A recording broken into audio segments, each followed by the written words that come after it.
Bismillahirrahmanirrahim. Assalamualaikum warahmatullahi wabarakatuh. Halo semuanya, perkenalkan nama aku Mutia Nur Quraini dengan NIM 2305425. Di sini aku akan mereview sebuah buku sebagai tugas dari salah satu mata kuliah Basic Life Skill yang diampu oleh Bapak Saiful Anwar. Di sini aku akan mereview sebuah buku yang berjudul Rahasia Membangun Kecerdasan Emosi dan Spiritual Berdasarkan Ihsan, 6 Rukun Iman dan 5 Rukun Islam. Buku ini ditulis oleh Bapak Ari Ginanjar Agustian, yaitu beliau itu adalah seorang motivator. Nah, di sini dijelaskan bagaimana cara kita membangun kecerdasan emosi dan spiritual berdasarkan 3 tahap, yaitu Ihsan, Rukun Iman, dan Rukun Islam. Yang pertama, tahapan berdasarkan ihsan. Nah, dalam buku ini dijelaskan penerapan ihsan itu dalam metode yang namanya Zero Mind Process. Zero Mind Process. Di sini kita dibuat kembali untuk berpikir dan merasakan titik nol kita, seperti saat kita pertama kali dilahirkan dalam keadaan yang fitrah. Karena sesungguhnya setiap manusia itu dilahirkan dalam keadaan yang fitrah, sehingga sebetulnya semua manusia itu dilahirkan dalam keadaan yang baik, dalam keadaan yang bersih, dalam keadaan yang suci. Dan hati itu diciptakan sudah memiliki radar, sudah memiliki sinyal tersendiri, sehingga saat kita melakukan keburukan, hati ini merasa tidak tenang. Hati ini memberikan sinyal kepada kita untuk merasakan kegelisahan. Sebaliknya, jika kita melakukan keburukan, hati akan merasakan tenang. Nah, di Zero Mind Process ini, sebetulnya kita diingatkan kembali bahwa sebetulnya kita semua sama kok. Kita semua dilahirkan dalam keadaan yang baik, dan kita semua berpotensi untuk menjadi baik. Ada belenggu-belenggu yang membuat kita tidak bisa berpikir atau merasakan suara hati kita, mendengarkan suara hati kita sebagaimana fitrahnya kita sebagai seorang manusia. Nah, belenggu-belenggu ini kita dapatkan dari pembentukan karakter kita dari kecil sampai kita saat ini. Yang pertama itu ada prasangka. Prasangka kita terhadap orang lain, prasangka kita terhadap penilaian orang lain, kemudian berdasarkan pengalaman hidup kita, berdasarkan literatur kita, berdasarkan prinsip hidup kita yang mungkin salah. Padahal prinsip hidup yang tepat itu seharusnya kita hanya berprinsip kepada Allah Subhanahu wa Ta'ala saja. Kemudian berdasarkan literatur, pembanding, dan sudut pandang kita yang perlu dibenarkan, yang perlu dibenahi. Nah, di Zero Mind Process ini kita diajarkan untuk melepaskan belenggu-belenggu tersebut sehingga kita bisa berpikir dan mendengarkan suara hati kita yang memang sudah di awal itu sudah diberikan oleh Allah Subhanahu wa Ta'ala. Nah, penerapan ihsannya itu dimana kita melakukan ibadah hanya kepada Allah Subhanahu wa Ta'ala, seolah-olah kita melihat Allah.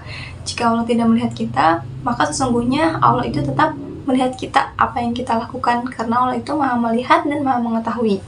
Sehingga segala sesuatunya yang kita kerjakan itu bukan untuk manusia, bukan untuk mendapatkan balasan dari manusia, tapi kita melakukannya semua ikhlas karena Allah Subhanahu wa Ta'ala dan untuk mendapatkan ridhonya Allah Subhanahu wa Ta'ala.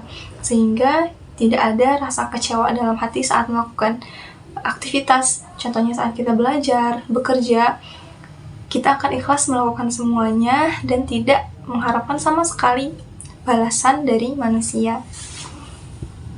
Bagian yang kedua yaitu mental building atau membangun mental.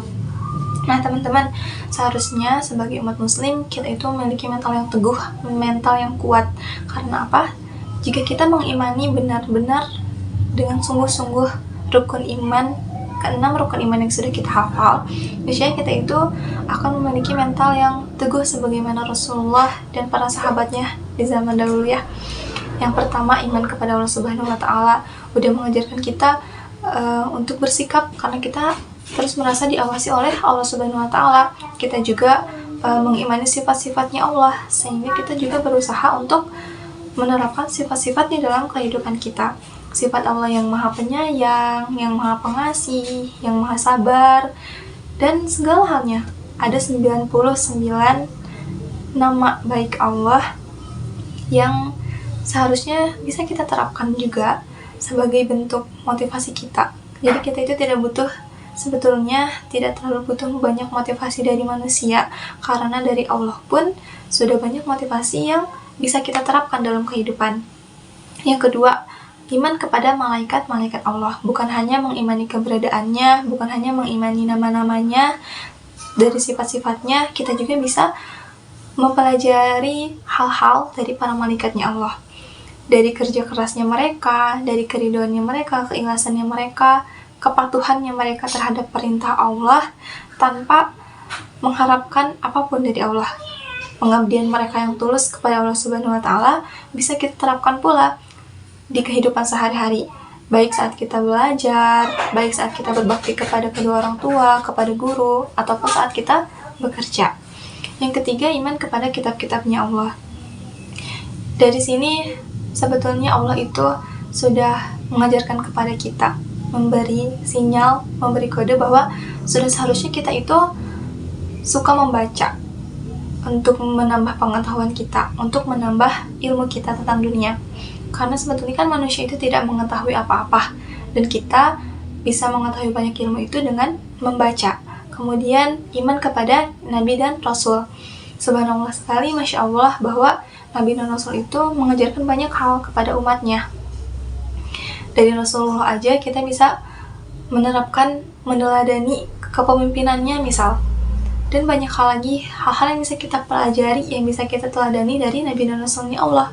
Contoh kepemimpinannya Rasulullah saja, jejak kepemimpinannya bisa kita rasakan bahkan sampai saat ini. Padahal kepemimpinannya Rasulullah itu sudah berlangsung lebih dari 1000 tahun ke belakang. Nah, kenapa bisa begitu? Itu yang harus kita pelajari dari kepemimpinannya Rasulullah SAW. Kemudian iman kepada hari akhir. Iman kepada hari akhir ini sebenarnya memiliki hikmah yang sangat luar biasa, di mana kita itu tahu bahwa akan adanya hari akhir, sehingga kita itu seharusnya tidak banyak berlebihan tentang dunia, tidak banyak mengumpulkan harta, tidak terlalu mencintai dunia, karena kita tahu pada akhirnya dunia ini akan hancur. Kemudian iman kepada qada dan qadarnya Allah. Dengan mengimani qada dan qadar ini, niscaya kita itu akan merasa aman, karena kita tahu bahwa segala sesuatunya itu udah ditetapkan oleh Allah Subhanahu wa Ta'ala. Keberhasilan kita, kegagalan kita, itu semuanya sudah diatur, sudah ditetapkan oleh Allah Subhanahu wa Ta'ala. Sehingga kita tidak merasa berlebihan dalam kecewa, dalam merasakan sedih saat gagal, dan lain halnya. Jadi sebetulnya 6 rukun iman ini memiliki makna yang luar biasa, memiliki hikmah yang luar biasa jika kita perdalam, jika kita maknai secara mendalam dan kita terapkan dalam kehidupan sehari-hari. Insya Allah dari mengimani 6 rukun iman ini dengan sungguh-sungguh, mental umat muslim ini akan tangguh, akan kuat, akan kokoh seperti halnya Rasulullah dan para sahabatnya. Oke, masuk ke tahapan yang ketiga, yaitu berdasarkan rukun Islam. Tahapan yang ketiga ini berdasarkan rukun Islam yang pertama sampai yang ketiga untuk membangun kekuatan personal kita. Yang pertama itu adalah syahadat.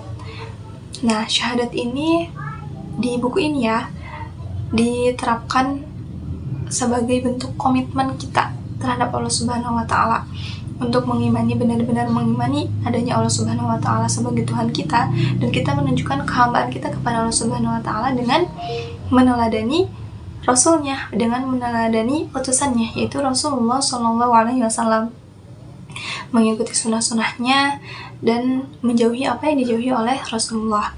Syahadat ini sebetulnya adalah bentuk komitmen kita, sehingga kita dalam hidup ini sebetulnya mempunyai visi misi yang jelas, mempunyai contoh dan tata cara kehidupan yang sebetulnya sudah dicontohkan oleh Rasulullah. Karena sebetulnya Islam ini adalah agama yang sangat sempurna ya teman-teman. Rasulullah aja sudah mencontohkannya itu dari awal bangun tidur sampai tidur lagi, semuanya sudah dicontohkan oleh Rasulullah. Bagaimana tata cara kita berkehidupan secara sosial, bagaimana kita berkehidupan dengan kedua orang tua, tahapan berinteraksi kita dengan Allah Subhanahu wa Ta'ala, dan lain halnya. Kemudian yang kedua itu adalah sholat, di mana sholat ini sebagai zikir, sebagai bentuk penghambaan kita kepada Allah Subhanahu wa Ta'ala. Teman-teman, sholat itu bukan hanya sekadar ibadah yang wajib kita lakukan, dan jika sholat itu kita lakukan dengan ikhlas, dengan niat memang benar-benar untuk menjalankan kewajiban, tapi dengan menekankan bahwa kita yang butuh sholat, bukan hanya sebagai bentuk menggugurkan kewajiban. Dengan melalui bacaan-bacaan sholat dan gerakan-gerakan sholat, kita itu bisa mengintrospeksi diri sendiri gitu ya. Apa saja kesalahan yang sudah kita lakukan, terus menenangkan jiwa dan hati kita juga, sehingga kita itu kembali memiliki semangat, kembali memiliki energi untuk menjalani kehidupan. Kemudian yang ketiga itu adalah puasa. Nah, dari puasa ini kita belajar untuk self-controlling gitu ya, mengontrol diri sendiri dari hawa nafsu, terutama mengontrol sesuatu yang dari sesuatu yang sebetulnya biasa kita lakukan, seperti makan dan minum, itu kan biasa kita lakukan. Tapi di puasa ini, khususnya di bulan suci Ramadan, kita dididik, kita dilatih untuk mengontrol diri sendiri dari hal-hal yang memang kita sukai, dari hal-hal yang memang sudah biasa kita lakukan. Untuk apa? Supaya kita itu lebih menerima apa yang sudah diberikan oleh Allah Subhanahu wa Ta'ala kepada kita. Juga kita itu dilatih rasa empatinya nih teman-teman. Gimana rasanya lapar, gimana rasanya haus. Padahal kan teman-teman kita, saudara-saudara kita juga mungkin ada yang sudah sering merasakan hal itu. Nah, di sini kita dilatih untuk merasakan hal yang sama. Untuk apa? Untuk lebih bersyukur, untuk lebih pandai mengendalikan diri dan hawa nafsu kita. Kemudian tahapan yang keempat dari rukun Islam itu membangun sosial kita. Nah, membangun kekuatan sosial ini melalui zakat dan haji, di mana zakat itu adalah pembersihan jiwa yang bukan hanya sekadar membersihkan, tetapi juga harta kita itu bisa digunakan untuk kebutuhan orang lain. Disitulah Allah mengajarkan kita supaya kita memiliki rasa empati, dan dalam bentuk yang kita implementasikan, mengeluarkan harta kita, harta yang selama ini kita kumpulkan, yang selama ini kita usahakan dari kerja keras kita berikan kepada orang yang memang membutuhkan hal itu, yang memang sudah ditentukan oleh Allah Subhanahu wa Ta'ala. Nah, yang terakhir itu adalah ibadah haji, di mana haji ini adalah sebetulnya total action dari rukun Islam. Puncaknya rukun Islam itu adalah haji, di mana haji itu adalah memang betul-betul rasa tunduk kita kepada Allah Subhanahu wa Ta'ala, menyambut panggilan Allah Subhanahu wa Ta'ala, datang ke rumahnya Allah Subhanahu wa Ta'ala, melakukan tawaf dan syariat-syariat haji lainnya yang wajib kita lakukan. Nah, dari situ tuh sebetulnya dari seluruh rukun Islam ini pun saja kita itu bisa belajar banyak hal, terutama dalam membentuk personal dan sosialnya kita. Sehingga dengan menerapkan ihsan, iman, dan Islam ini, kita bisa menjadi pribadi dengan emosi dan spiritual yang kuat, sehingga siap menjalani kehidupan. Oke, mungkin itu sedikit review buku dari aku, dari bukunya Bapak Ari Ginanjar. Kurang lebihnya mohon dimaafkan. Assalamualaikum warahmatullahi wabarakatuh. Bye.